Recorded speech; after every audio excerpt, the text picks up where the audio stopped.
Good evening, and thank you for joining us tonight for a very special Spanning the Need episode. Tonight we'll be talking about, as most people say, the most magical place on earth. And who else to talk about that is Chris and Danelle. How are you guys? Fine. Good, How healthy, are you? so that's good. Yeah, that's I think during this quarantine, it's been everyone's kind of been condensed in their house, not doing much. We know Disney closed down at just middle to the end of March. Yeah, middle of March, yeah. And I know we had reservations to go down there, and ours got canceled, so we're looking at something in the future. But at the same time, there's a lot changing right now in Disney.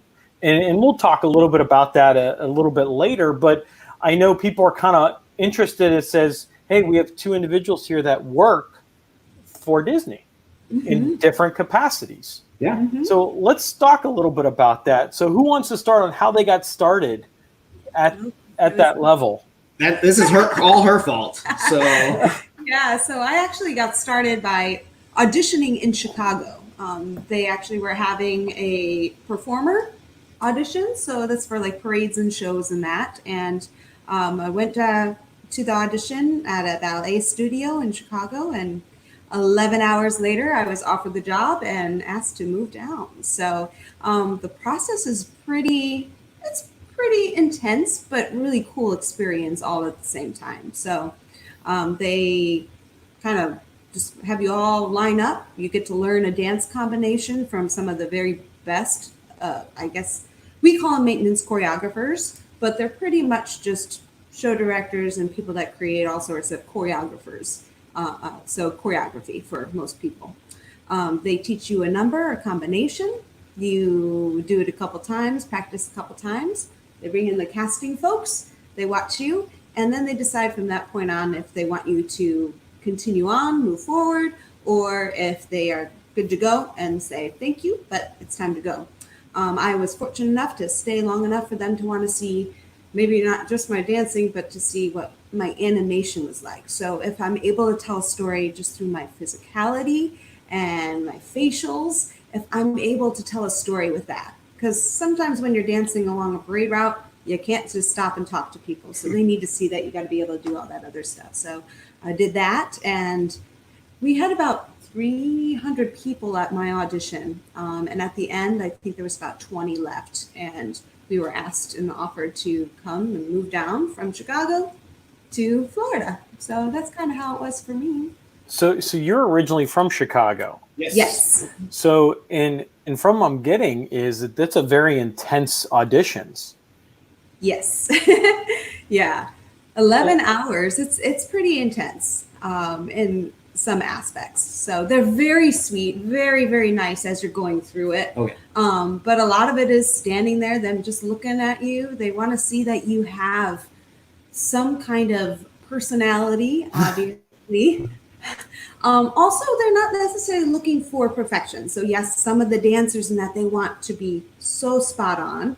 And we call them the equity folks that get those jobs. But for the people that perform in the parades and the shows and stuff, sometimes they're looking for just raw talent too. So you don't need to feel like you have to be super polished. It's intense, but you can still enjoy it. You can still have fun. If they can see you're having fun and you're able to exude that upon others, then that's what they're really looking for. So. Okay. And then you brought him down with you. I did. I had to. So his experience was a little different since it wasn't in Chicago. So Yeah, mine. We came down here and in 06, and my experience was actually auditioning at Disney, and so it's something similar to what she went through, what Danelle went through, but something way different than I've ever gone through as an actor. I've been an actor since I was 2 years old. Film, television, commercials, print, all that sort of stuff. And so I'm used to being able to do things multiple times or get into characters where you have to really make yourself up, whether it's makeup or something like that. And this was different. And I've done theater. I get the whole one-shot live audience and get that reaction, and I love that. And so to me, Disney and this audition was kind of the combination of both of those worlds, where you get the perfection of the biggest entertainment company in the world with the live audience right there, so you kind of have to know what you're doing. And so I went through a whole animation thing and dance movement, I guess is what it's called, and passed the movement enough because I am not a dancer. I have no rhythm. You can ask my wife. I can mimic things. I can do a jazz square. I can do things if you show it to me a few times. The animation I had a lot of fun with. It was more of mime type animation. So they wanted to see how real you could bring things to life. And so my audition was actually only about 2 hours down here. And they hold auditions. Well, they did. We still haven't got confirmation as to what's going to happen now that we're in the world that we're in. And we'll talk a little bit about that a little bit later. Yeah, yeah. And so they used talk to a little bit about the pandemic and how Disney will reopen. And we'll go with that. And they used to hold auditions every Thursday. And so so I went. I did not pass the first time to get a full-time job. I was offered a part-time job in attractions, and I did that for about a month. And then they gave me the call saying, "Hey, we want to take you into some parades and shows over at Magic Kingdom." So now, what's it like to be in those types of parades? I've been to Disney World. I was there a couple of years ago, but just to be, what does it take to these parades? There's a lot of moving parts. Yes. There's a lot of, when do you guys get to train? You just don't get on the float and go. And I don't think people realize that. 1 o'clock in the morning. Yeah. It's really, it is complex and it is very intricate. And I would say my first description to answer your question would be exhausting because you do have to learn whatever your role is for each specific show, parade, or whatever it may be. And then you have to be able to have the stamina to do it, not only for 27 minutes on a parade route if it's a parade from gate to gate, but you have to do it in Florida in July and August. And the costumes are not light. So some of them can be, but at the same time, it's a workout. That's how I treated it. I treat it as an actor workout.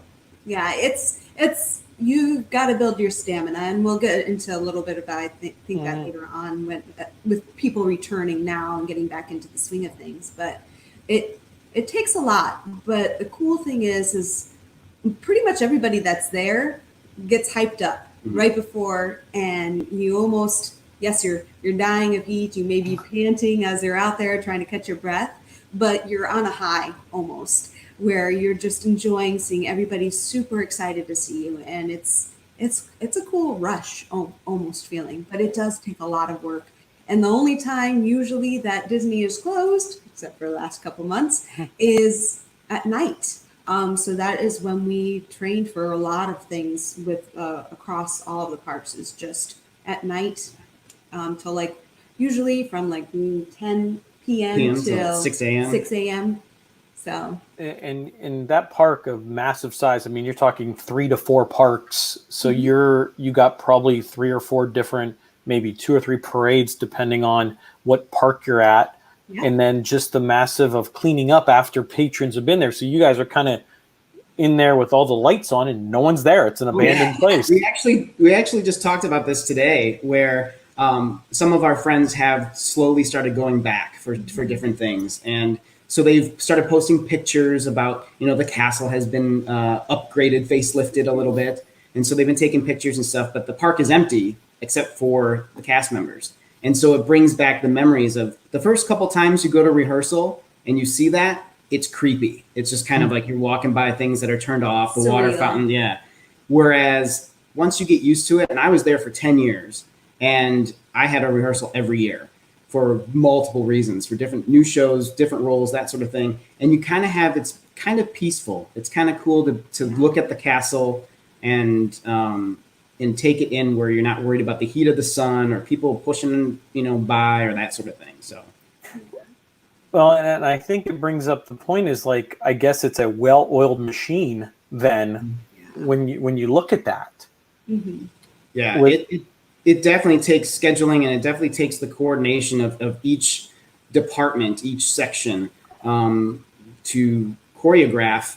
It is all just a choreographed, it's entertainment. So not only do you have choreographed movement and routines, but you have a choreographed schedule for costuming and who else is going to be here. And of course they do work overnight as well. So how do you get a parade rehearsal throughout the park when they're trying to put up Halloween decorations or Christmas decorations? Or So just cleaning the park, like you said, it's a lot of working with them too. Well, and that kind of falls into my next question is, what's it like to work at Disney? I mean, you have parades, you're in 90-degree, 100-degree Florida weather, could be dancing, could be performing, could be on the floats. So what are kind of your personal, how do you enjoy Disney? I would assume you do it because you've been doing it for so long. So what are some of the good things that you really guys enjoy at Disney? I'll go first because technically I am no longer performing at Disney. So my experience before I left was you're fueled by that magic. And so for me, I think each person has to find something that you are there for. And it could be as temporary as you're there to fulfill a collegiate program, or you're there to just have your first job, or you grew up in Florida and you're supposed to work at Disney. Or those that bring out the actual artists and performers and movers and dancers and people who want to build on that skill. And so for me, I was fueled by that magic of bringing the smiles, and you can't satisfy everybody. You'll have some grumpy people, you'll have some tired and hot kids, but you push through and you find a different part of yourself while performing, because I've been on stages before, but it's inside air-conditioned theaters. I've been on TV before under hot lights, but it's nothing like the heat of Florida sun. So you find those little moments so that you can, because it is so unique. There are other theme parks in the area and they do a wonderful job at what they do, but they're built and themed for different age groups and different styles. And so Disney sets itself apart because it is rooted in fairy tale and magic, whereas other parks have, spells and sea creatures and all that sort of stuff. So I enjoyed having the experience of being a part of parades and shows that were iconic in a lot of people's eyes. Yeah, it's just really cool because yes, it is a company. It's there and it makes money and all that type of stuff. You also have the cast is awesome. They're there because they love what they get to do every day and make magic for tons of people. Even make magic for other cast members too. Family. And family. And we really are like family, I'd say. We both say that since we moved down here, we've created the second family, and they're just cast members. They're people that we've met along the way that have trials and tribulations as well, but we all are there to lift each other up, try to help each other out, because we're working weird hours. Oh, yeah. We're maybe getting 3-4 hours of sleep and then back up to do a regular shift after just doing training for overnights. And it's just really cool. I think it's the cast members and the family that you get to make there that really is an awesome thing. And it's awesome to be around other people that have so much talent, and not just the talent that we see that you see when they're out there performing, but other things that they have too, other things that artistry and musicians that maybe aren't doing the musical aspect of things, but are just incredible. And it just really inspires you to keep going. And how many years have you been there? Ooh, I've been there since 2006. So, Four more than me. yeah. That's when 2006 is when she brought you down? Yes. Yeah, we got married in Chicago, and Okay. we were high school sweethearts. We got married in Chicago in 2004, and we came down here in 2006 together. And I left in 2016. Yeah. Yeah, and you keep doing it because you love what you do. Oh, yeah. And I'm technically too old for a lot of the performings and stuff that are out there. And that's fine, because guess what? Now I get to do a full circle and help those that are coming in that want to do their best. Yeah. And it's really cool. And actually, someone just commented, this is a Goofy mug. So just so you're aware, they're like, what they go that, yeah. So this is a Goofy mug. Goofy mug. Who It is. have you guys worked with Goofy? We have. There's quite a few characters that are, fun to spend time with. Oh, yeah. And whether that's, with the meet and greet aspects or shows and parades and that sort of thing, because it's such a different experience with each different type of character and then each different experience. Yeah. So, and everybody, I mean, most people I'm sure have been to, you know, the parks or something like that, and you just have either your favorite, or even if they're not your favorite, you still have that magic of watching people meet a character for a first time, or little kids, even to the extreme of like Make-A-Wish is a big corporation, non-for-profit that comes into the park all the time. And so to have these kids that are, whatever their situations are, they're not good. And to have them smile or speak for the first time just because Goofy gave him a look, just because Tigger patted him on the head or he pulled Tigger's tail. I mean, that's something that you can't get anywhere else. I could do TV shows and movies until I'm blue and have fans and followers and you love it and win awards. That's great. But that's a different kind of appreciation and gratitude than working in the parks and having that one-on-one contact. And I have to ask this question because this wouldn't be me, but who's the better one, Goofy or Mickey? I'm biased because so you don't have. I won't put you on the spot, but I'm biased, Right. so you don't worry about answering that question. I just had to throw that out there. They're all good. They're all good. It's easy to compare because they're, you know, both black and white for the most part, and it depends if you like dogs or mice. Yeah, exactly. Exactly. Don't worry, you don't have to answer. I'm a little biased, and I think anyone, the people I talk to, or the pictures you may see, is Disney is what children dream about. The Cinderellas, the Frozen, the biggest Cinderellas that they have, and I think that has one up. And my wife, who loves, Who's the visitor? I have to go with the Disney princesses on that one. Oh yeah. So Hey guys, How's it going, Lauren? how are you? This is my wife, Lauren. She loves the Disney princesses. I'm a Goofy fan, but I love the Cinderella princesses as well because my wife is one. It's a good contrasting connection there. Us. Exactly. And I can only imagine what it is to work with these characters and really and just when the kids work with them and just really make a difference. Mm-hmm. Yeah. It's so cool. And sometimes you get swept away too when you're listening to them, and like for the princesses, let's say, you're listening to them talking to these kids and the stories that they have about their lives and everything, and you kind of get swept into it of, okay, yeah, I have faith and dreams. Yeah. Oh, this is possible. It's hard not to be positive when you listen to And someone actually made a comment and they said, don't forget the Disney villains.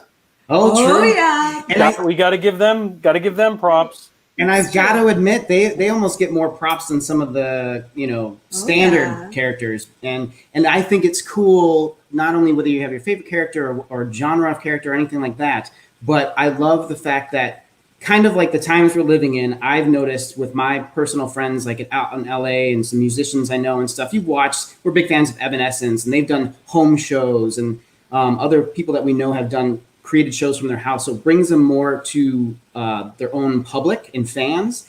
And no matter if you are the biggest celebrity or the smallest kid for the first time in the park, they all melt, no matter what character that they're seeing. And so I think, exactly. Yeah. And so I think that's very unique with Disney itself. Not many people do that with Harry Potter. I'm not knocking Harry Potter. But you can get Michael J. Fox standing next to an everyday little kid, and they're both going to be wide-eyed because they're meeting Goofy or Mickey or Cinderella or something. So that's very unique. I think the big picture about it is, I forget, but it's like adults, like you were saying, adults will melt with their kids and keep going back. My cousins go every year. There's about 30 of them. They all go. It's either every year or every other year. They really enjoy it because it is the most magical place on the earth.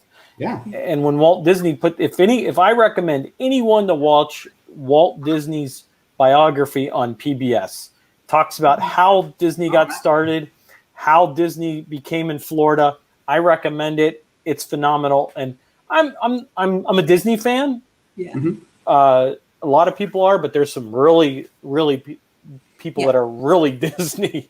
Oh yeah, I mean those that come into the parks like Every day. and they every day Every they have. There's a guy and I don't even know what he's up to. Last I saw, it was over 12 or 1,300 times he's been on Haunted Mansion, and he has a tattoo on his. And he looks like this big. Like you would not think this guy even thinks about Disney. He is stereotypical. I'm stereotyping here real quick. Biker. I mean, he's got the long gray beard, the leather hat, and everything. But nope, he has the Haunted Mansion logo tattooed on his arm. He's at the time, a couple years ago, he was at 1,300 something times that he's been on the ride to the park. And so, yeah, it's so cool that it spans ages. It really does. It's generic, but they have something for everyone, you know? Yeah. And then he may be a big guy, but he's got a little kid inside. Absolutely. Oh, yeah, he just absolutely melts. Gets giddy and everything. Yeah, exactly. Now let's talk about some behind the scenes. Ooh, Oh, okay. yeah. What can you tell us some things behind the scenes that people may not know? Like what can I do behind the scenes that we just don't know, that not many people know? I think if we start out with the things that they may know, and then we can build into something cool. I think it has been broken out, the fact that there are tunnels under the Magic Kingdom. Yeah. Now, that was said incorrectly because there's not technically tunnels under the Magic Kingdom. The Magic Kingdom is actually built up. That is correct. It is not underground. The tunnels are at ground level. Disney's built in a swamp location, so We don't have a basement. We're here we live right behind the Magic Kingdom and no basements, man. I hate it. I miss my man caves.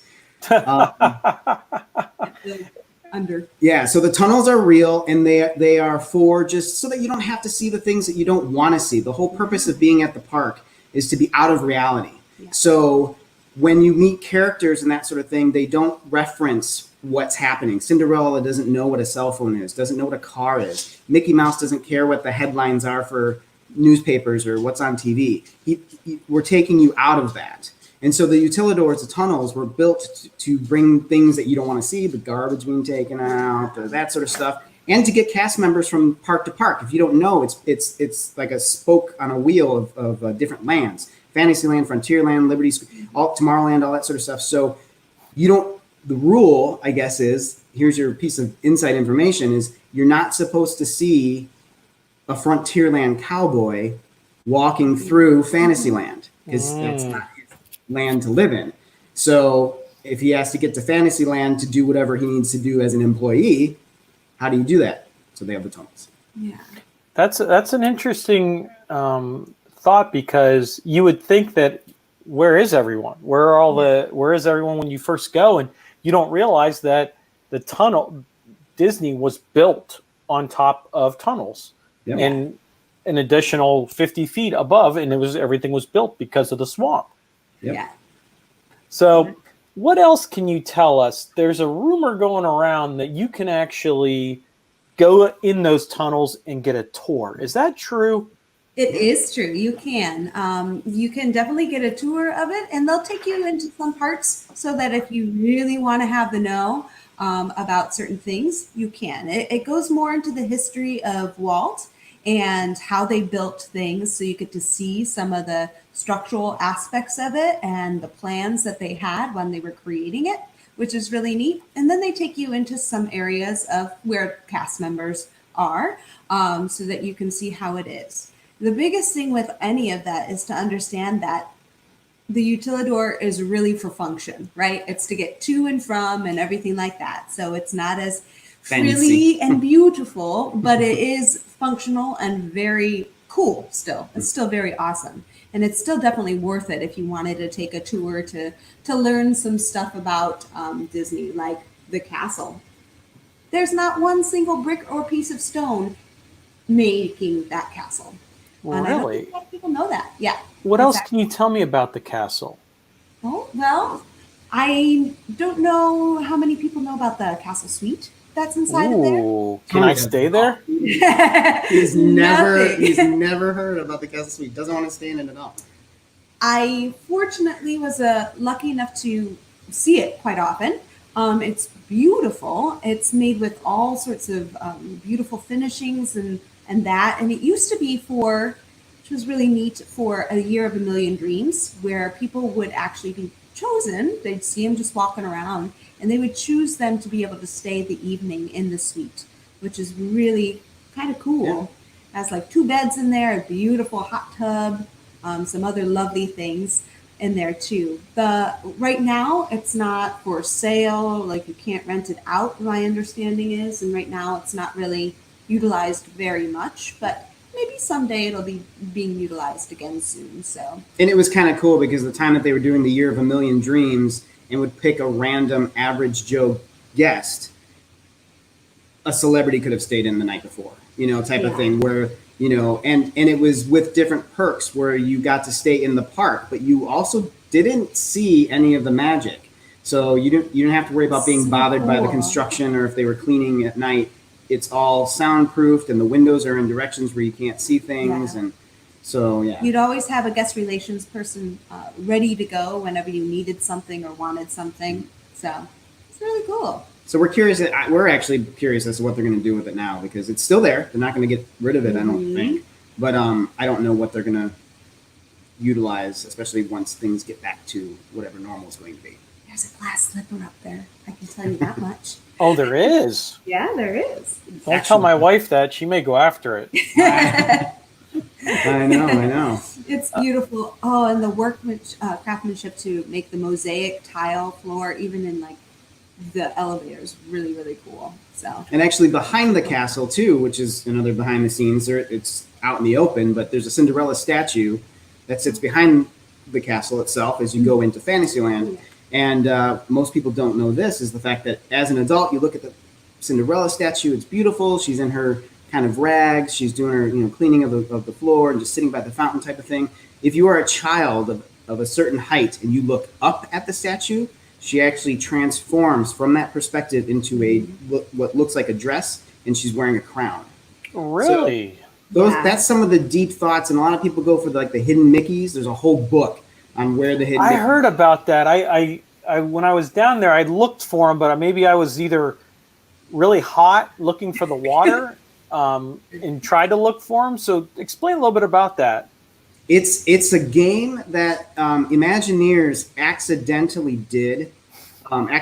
started, I guess. Accidentally. And then an inside game with themselves. Then it became a public game because then you have the bloggers and the writers and everything. Now it's a huge thing. And there's actually, I think we're on the 8th or 9th edition of a book that you can buy that tells you where they are. So now it takes the fun out of just looking. But now when you're on a ride, sometimes you actually have to be looking up and you can't hang out of the ride, but you have to really turn around as you go around a corner and catch something, or I can see it. So the hidden Mickeys are a thing. But did you know there's a hidden Donald? There is? In the Haunted Mansion. I'm not going to tell you guys where, because that kind of, it'll ruin the fun, but there's a hidden Donald. So try to picture and imagine that. And it's one of those things that you can only catch as you're moving past it, to put 3 different items in that room together that make the hidden Donald. But it's documented, it is official. It's the only one. Interesting. Now, I did hear, and that I think it actually made the news, and it kind of struck me that there's an abandoned island somewhere. There's an abandoned water park. Oh, yeah, there's an abandoned water park. Yeah. The island is actually still there. It's what you pass if you jump on the boat going from the Transportation and Ticket Center to Magic Kingdom. You pass by Bay Island. And so that is still there, and there's parts of it was an attraction at one point, but not really. It was kind of like a Tom Sawyer's. If you've ever been there, it's like a Tom Sawyer's Island type of thing where you could have gone and looked by it as you went by on the boat. But the water park itself is completely a full-fledged, Typhoon Lagoon type of water park that is just still there. Wow. I don't even know if I know why it's still there. If they haven't done anything with it. No, I think there are future plans for some of the new resorts and everything to kind of take over some of that real estate. But I think for safety, they come up with better options for them, and creating because it was a water park pretty much. And so I think they were able to create Typhoon Lagoon and stuff that's super duper safe, making sure the guests would be completely safe compared to like something that was just in a lake. So Right. Country River was its name. So if anybody wants to look it up and see the actual pictures of what the overgrown moss and stuff on a water slide looks like. That's Interesting stuff that I would never know. I mean, yeah. Well, I mean, I think one of the coolest things for me, and I found this out years ago, but it's still probably one of the coolest things is, so every day, you know, they have flags throughout the park, right? Yeah. Actual flags. There's a flagpole as you walk into the Magic Kingdom at 2:50 every day. When the parade was at 3 o'clock, they have the big ceremony where they'll give the flag to a veteran that they found in the park or a family that maybe lost a family member and they found out somehow through the hotel or something like that. And they do a great ceremony to give the actual American flag off of the flagpole. Now, that's the only flag in the park and at Disney. Every other flag-shaped thing is a banner. And there are American flag banners. Now, the reason that makes a difference is those banners that are on top of the train station, the ones that are at MGM or Epcot, they don't have to come down. They don't have to put them at half mast because they are all missing a star. Which they don't have to follow the proper procedures for United States of America flags. So they are banners. They are not actual flags. Interesting. Little interesting stuff. I will ask this question because I was told this, and I don't know if it's true, that cast members are not allowed to say, I don't know. And they can't point like this. Correct. We have so many people from all sorts of different cultures coming to visit with us. And in some cultures, pointing with just one finger is considered very rude. So that's where we came up with the 2-point fingers. And that's what you're going to see a lot of cast members do. That's what we learn. It's kind of embedded into us now so that even on days off, that's if I'm showing somebody something, that's what I do. And it's just so that we're not offending anybody that's coming from a culture where pointing right at someone would be considered rude. And that's kind of the politically correct way of saying it, because it was a Walt point. Because if you know anything about Walt Disney, he smoked. And so every time he would point with his cigarette, that's what he was doing. We need to have this over here. So that's kind of where that came from. And it became politically correct. Get two sides of it. Yeah. And as far as the I don't know, we're told from the get-go, from traditions and everything, which is like our very class that you take when you first are welcomed into being a cast member at Disney, is that we are always going to try to find the answer for our guests. We are always wanting to help them. We're not going to just settle it with an I don't know, which is funny because I know I grew up with I don't know was not an answer. Yeah. So it just kind of fell to be like, okay, now you got a good job. Now that's part of my job too, to always find somebody, even if I don't know, to make sure that I find somebody that can assist and help whomever and whatever question they have, that they could best answer it. So. Well, and that actually, it's like the point of like when your 12-year-old or my 3-year-old nephew earlier says, I know everything. Okay. Works for me. Yeah. And half the time the guests already know what they're asking. And so it's kind of like you really have to know or find out because they may just be questioning you or asking to, double check. So. Yeah. And these are some really good behind the scenes that, I mean, people may know, may not know. So it will be just a nice educational tool for people listening. And we appreciate the insight behind the scenes that not many people may know. Yeah, and it depends on what kind of, a lot of people too, it depends on the vacation or the time here that you want to spend. If you're older in years and you just want to do an adult type Disney trip, there's things for that. If you want to go to the parks to experience classic things, then do, Magic Kingdom and Epcot. If you want, more teen type stuff, then it's the studios. If you want to not ride things, but you don't want to be bored, then finding hidden Mickeys, finding hidden Donalds, picking up the phone in the hat shop, which there's a phone in the hat shop on Main Street. You can listen to an actual conversation from the 1930s and 40s. I heard about that. I couldn't find it. Yeah, it's in the back as you go towards the hot dog. It connects to Casey's. Yeah, there's actually a mailbox I just was thinking of this. There's a mailbox on Main Street that you can It's real. actually put mail in there. They can't guarantee when it'll actually be emptied out to be sent out, but it will get mailed. And it will get stamped Magic Kingdom. Yeah. Really? So Yes. you can mail yourself a postcard and have that tradition on it that not many people will have. Absolutely. Yep. Well, I appreciate for the insight. That's some good information from behind the scenes. Now, let's talk about the real big thing we have at TAS. What should people expect when the theme parks reopen? What are some of the things that you guys are hearing? Yeah. What are some of the things that you guys are hearing that's going to be done by Disney to make sure? I think right now they said July 11th was was some of the hotels, and then the 15th was the parks opening up at a specific capacity. Yes. So what could you tell me that to help people understand what they need to prepare for when they come down there? Oh, good one. Prepare for anything. Yeah. And I think the biggest thing is probably patience, because everybody's going to be excited to be there, whether it's to work there or to visit. And so things are slowly actually soft opening a little bit tomorrow with like pass holders or cast members and stuff. And kind of like what Universal did, where they opened up like 1 or 2 days in a row just to test it, make sure they have enough cleaning materials. And they started today too. Oh, yeah. We had 4 cast members to come with family if they wanted to. And they were saying that they're doing such a good job. Big thing, yes, patience.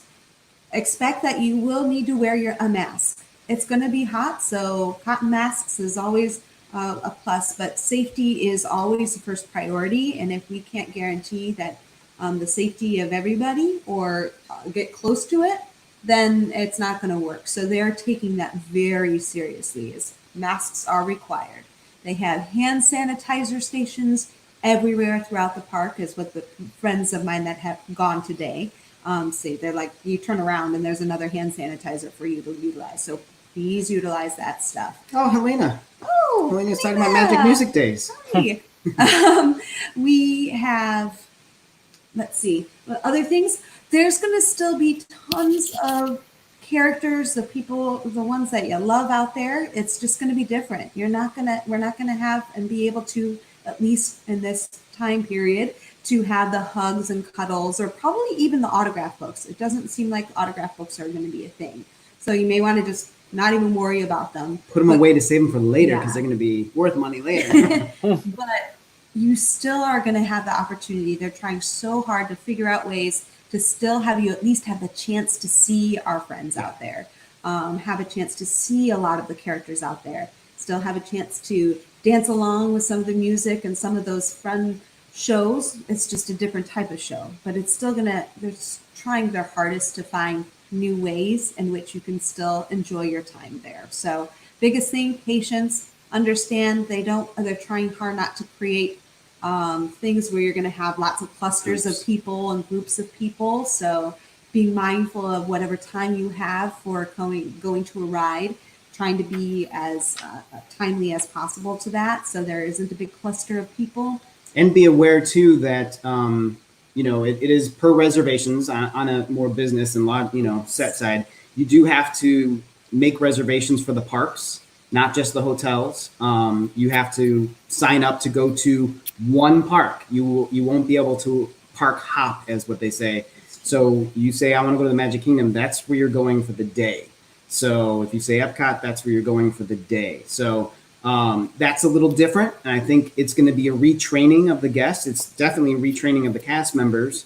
But it's something that, I think it's going to help everybody, maybe, I hope, appreciate things even more. Everybody that's been like, oh my gosh, I need vacation, has gotten a vacation, unfortunately, and now gets to go back to work. And there's that reignited pixie dust, as we say, and they're ready to work and give that service, that Disney magic. And the people that are coming are ready to relax and escape the world that we're in right now. And so, they'll have as much as that they can give. Yeah. Do. Yeah.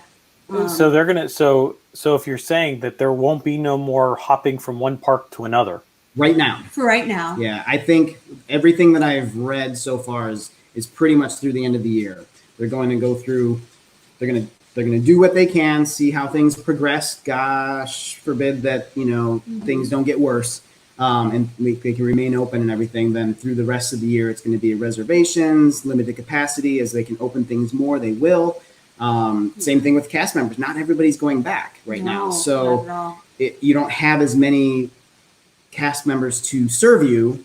So that's also where patients will come in, where not every restaurant is going to be open. You won't be able to self-serve like out in the real world yourself soda and that sort of thing. So, and I think it's important for whomever to know that they're taking what they learned from Shanghai. Another reason why it's pushed back compared to some of the other parks that opened up a little earlier is they're really taking the safety precautions into play. So they're sitting down with all cast members and social distance scenarios to teach them proper ways to make sure everything's cleansed properly after everybody gets off a ride and all that type of stuff. They're making sure that a cast member, before they even enter backstage to come in for the job for the day, is temperature, making sure they don't have a fever. If they're taking it seriously, if somebody says, I'm not starting to feel so well, okay, then you go. You can go home. Go home, rest. We'll call you in 14 days. Yes, exactly. They're providing cast members with the essential PPE, personal protection equipment as well, to make sure that they are not spreading anything if there should be somebody that unfortunately ends up being asymptomatic but still has stuff. Their expectation of wearing masks backstage too, and making sure that they're not touching a lot of the communal stuff that we would normally touch, so there's less spread of if there would be anything. But there are also just tons of new cleaning procedures and everything. So they're trying their darndest to make sure everybody's safe. And you get to show off your cool Disney mask that you can make or buy or whatever the case. And I can guarantee you there'll be plenty of those Disney masks that they'll buy. I'm just promoting Goofy. Just turn that into a mask. That's all you need. Yeah, here you go. Exactly. It's perfect. It's perfect. I doubt this will be a little heavy when 90-degree weather comes. Yeah. So it's true. We talk about what the cast members are doing and some of what's going to be some of the people that are attending. What about special events? A lot of these people go to these parks for special events. So how are they treating special events? The fireworks, the parades, how are they dealing with that, and what's going to happen? The unfun answer is they're paying attention to the state and the different phases of reopening of Florida. The more polite type fun answer is the fact that they're doing some special things that those that will be in the park will be able to see that you've never seen before. But anything that will, like Danelle said, cluster people together or group people together are not going to happen.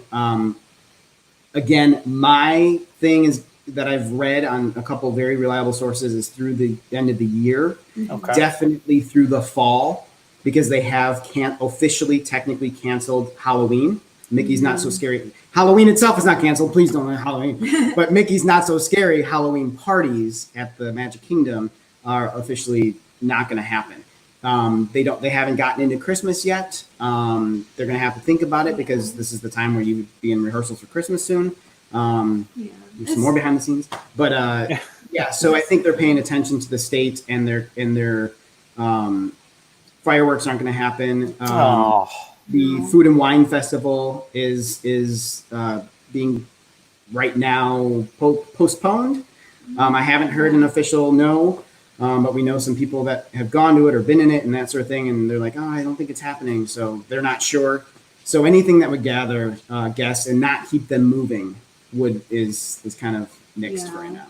Anything that they don't think they have time to prepare and make sure that it's safety. So they're going to try to keep adding things as much as they possibly can, because they want that too. They want to be able to provide something more for the guests whenever possible. But for safety purposes, the fireworks, the normal parades and shows where you're sitting around waiting for a half hour, 45 minutes for something to start, it's not going to be like that. It's going to be more pop-up stuff. So yeah, just be prepared. Like maybe it's more of just going without full expectations of certain things and just Be enjoying surprised, it. yeah. I think that's going to be a better way to and be able to enjoy it. And there's definitely the people we've talked to that have gone back or been in rehearsals. There's definitely enough.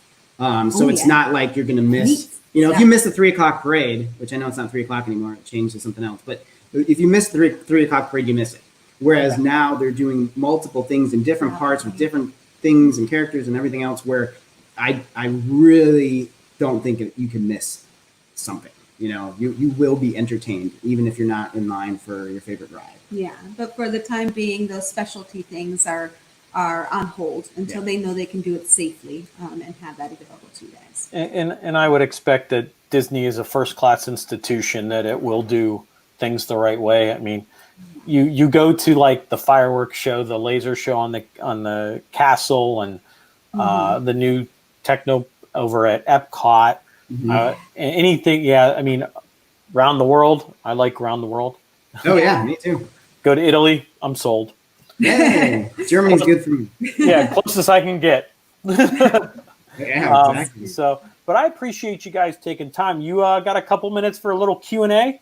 Yeah, sure. Sure, Yeah, absolutely. Okay, this first one, I'll pop it up on your screen. Let me clear out a couple things here. So this one comes from a girl named Katie. And so her question is what is your best memory working at Disney? Oh, that's a hard one. Do you have one off the top of your head? Off the top of my head, it's hard to answer because I have like multiples. It's like asking me what my favorite movie is. It depends if I'm in my comedy mood or best actor or if I just wanted to escape reality. I would say generically, I was performing in parades, and I had the best time with like the improv. You had choreography and things you had to do, but finding that little kid that wasn't paying attention and you didn't scare them, because you don't scare them, but you surprised them to make them smile and be like, holy cow, you know, you stopped as a pirate, you stopped and said hi, you let me touch the flag, or you know, you gave me a flag if we were handing something out. Specifically, I love the story of Sleeping Beauty, and I love the fact that the different characters that came out of that movie into the new parade. And so you get to see Maleficent as an actual fire-breathing dragon. Cool. And so it's generic, but taking something that's on paper or an idea or a movie and actually bringing it to life is probably the coolest thing of memory that I can, you know, express, I guess, you know? I guess. Oh, this is hard. I got a tie on this one, but I was attending Cinderella in her castle, and it was great and everything.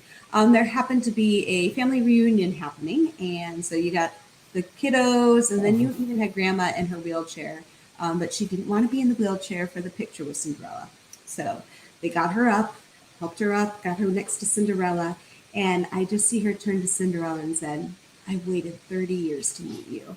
And it was just like, oh, okay, all right. So we do this for more than just the kiddos. It's the kiddos at heart. So that had to be great working with Cinderella and having that happen. Oh yeah, she's cool. She's pretty Yeah. cool. It's like the little girl, remember that commercial from back in like the early 90s where that little girl runs down and sees Mickey miraculously standing by himself in front of the castle in the park. And she's like, I waited my whole life to meet you. That's what I think of. I think if I remember this, she goes from a 12-year-old to like, she was like 85 years old. Right, yeah. That was the right commercial. No one in the park. It's just a commercial. Amazing. Yeah. But that's the magic. Yeah, that's the magic. I wish I could go back and I'll be 18 years old again. Yeah. Start at one side of the park and end at the other. Yeah. It does keep you young working there too, because everybody that comes in obviously is younger, and they got faster dances and choreography that they're teaching you, and you're like, okay, I gotta keep up. All right. Like I said, that's what I said. It's an actor's workout when I was there. Yeah. Yeah. Good question, Kim. Yeah. That's a great question. Now, this question we might have already answered, but I'll ask it anyway. This question's from Trisha. Trisha, okay. And will Disney cancel all shows that have a crowd and will not be able to social distancing? Yeah, I think right now, and cancel is such a harsh word, right? Like, I think it's just postpone, because Canceling kind of means a finite end, whereas they're not getting rid of, they're just revamping. And as we speak, 2, 3, 4 weeks could go by, a month could go by, and they'll come up with something that will be more than what they're going to open with this weekend now, the 11th. And it may be better than what you have in mind for fireworks or something else, so. But trust me, they are waiting on go. Oh, yeah. There's so many people that want to get back to all of that, so many cast members. So as soon as they say we can do it safely, we will. But right now, that Can't stuff stifle the creativity there. Yeah. Did we Well, answer? Hopefully we answered. I hope she gets the answer. I mean, it's going to take. I mean, right now we're still in the first wave of the corona. So, I'm gonna pop another one up. Yeah. So this one is from Stacy. Okay. So I'm gonna assume this one's probably a younger girl, like maybe around under 16, 17, maybe just could be. Let's just say it could be any age. Stacy sounds like a young girl. Yeah. Will I be able to meet the princess? Oh, it depends on which one. That's a good question, and I would. I think the idea of a formal meet and greet, like that you might have seen, might have done in the past, whether you're young or old, it is not going to happen yet. No. So it won't be a formal hug and picture and that sort of thing. But what I have been told is the princesses are super excited to meet everybody, or see everybody, I should say, not meet everybody. So they are going to be out and about doing things so they can still wave and say hi to people, but it won't be their typical way of hugging and meeting, greeting that way. But they are going to be out and about, so you can still wave and say hi to folks. Yeah. And say hi to the princesses. That was a good question. I'm assuming that this one would love to meet a princess. Maybe you can help her meet a princess one day. Maybe. Be happy to. Yeah. I don't have any more questions. I think that was the 3 or 4 I got. A couple of them we already answered, and we got a couple of comments back. So I appreciate you guys taking the time. Oh, thank you. Yeah, absolutely. It's a pleasure. Yeah, I mean, I appreciate it. It was a pleasure. Thank you for taking the time to talk about little things behind the scenes and what people may not know about Disney and just taking the time out of your busy schedule. I can only imagine what you guys are going through right now to prepare to open back up. It's nuts. And like I said, even though I'm not there anymore, it's more on the production and TV type side where it's a new world. I've been doing a lot of this, which I've had to get used to, seeing myself as I'm myself, on Zoom calls and Skype castings and non-in-person auditions and stuff. So, If anybody out there plans on going to the park, please say hi. If they see me, they'll probably see this. But Yeah, she'll be right next. She'll be helping Cinderella and some of the other princesses. And if you see Goofy, anyone, tell them I said hi. Yeah, absolutely. Next time you see me, I won't have as much beard or face or hair. It's crazy. Hey, there is nothing wrong with that. Well, everyone, thank you for joining us for another episode of Spanning the Need podcast. Stay tuned tomorrow night. We'll talk to author David Lee Morgan, who did the autobiography on LeBron James and Coach Jim Tressel. So be safe and have a blessed day, everyone. Thanks, Tony. Thanks.